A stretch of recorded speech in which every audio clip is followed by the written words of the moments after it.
If this timer's going, we're good. Yep, we're good. All right, so without further ado, I know we talked about the fact that there's a lot you can work on to continue to try to get your pain a little better here. So I'm going to compile an exercise program for you.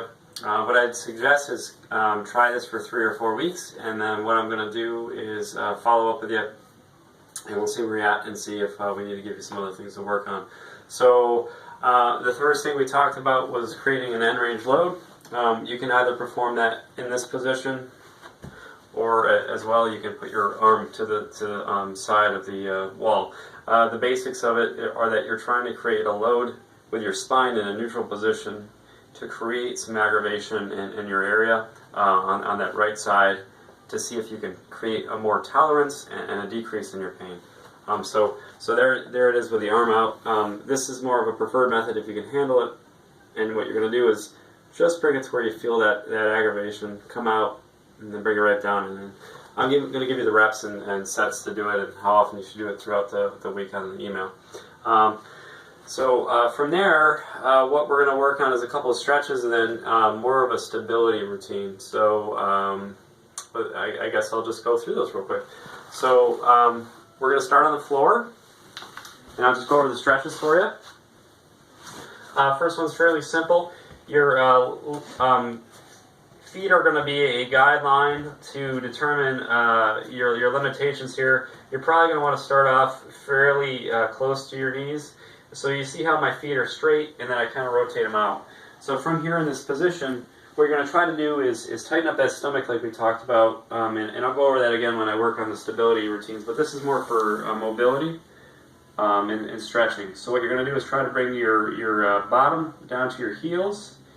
And for me today, because I've been sitting for a while, this is about it. This is where I want to go. So what I'm experiencing is an opening in my hips. And notice how my back isn't changing its position, and I'm just driving my hips backwards. So you're going to experience opening either here or feel kind of like a pinching stretch on the outside of the hips. That pinching feeling is okay, but what you want to do if you feel too much is just bring your heels a little bit closer in towards your knees. Second stretch for you, you can either perform seated on a chair. I prefer this position. Once again, trying to keep that back straight, bringing the movement down through the hips as the back stays more or less rigid, and you're going to feel pull on that bottom leg and potentially on the inside of this thigh as well. Once again, holds and reps I'll discuss on the video. You can also play with the stretch by bringing your hands to the outside or the inside of your feet.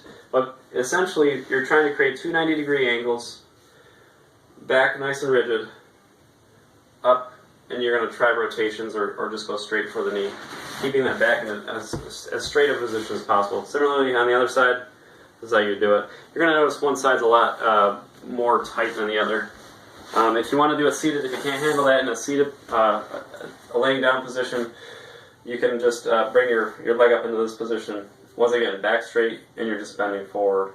Okay, so from there, I guess more or less what you're going to work on is just stability stuff. So remember we talked about creating tension in the core. What you want to do is it's a tension like you're going to be punched in the gut, and transfer that into the back. So it should feel like a security, like almost like a towel is wrapping around and compressing, like you're trying to press a balloon inwards. You're going to feel a nice tension, a nice security through this area. You want to feel it both in the back and in the stomach when you perform these. So you're going to try to hold that whenever you're doing any of these exercises. So without further ado, the first one you're going to try to do, we're just going to keep this simple for the first 3 to 4 weeks. You're going to just try to do a bridge. So you're going to hold that tension, press with the heels and press with the glute, and come upwards. If you need to have your hands down for some security, that's okay. What you want to look for is no wobble with the hips, a nice smooth movement upwards. Okay?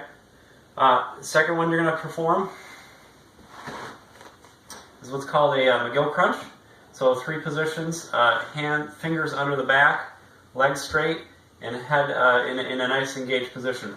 What you're trying to do with this one, once again, tensing up the core.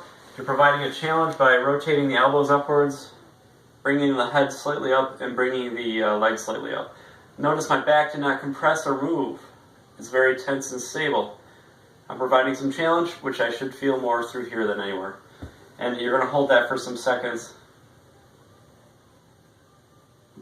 We're going to do 5 to start with, and then go back down. Alright, last one. We're going to transition into a plank. Side plank preferred for now. So you can do it either with your knees bent. That's usually how you want to start it. If you feel comfortable, you can do a full body. And what you want to do, I'm going to give you a number of recommended seconds, but you want to wait until you feel an actual wobble in the muscle, and then hold it for 10 seconds longer. Okay? So in addition, just some considerations. Always try to brace when you're sitting or when you're going into transition. So when you bend, you want to try to brace and use your hips. When you go to sit, you want to try to keep your chest up and use your hips and come upwards similarly if you're standing.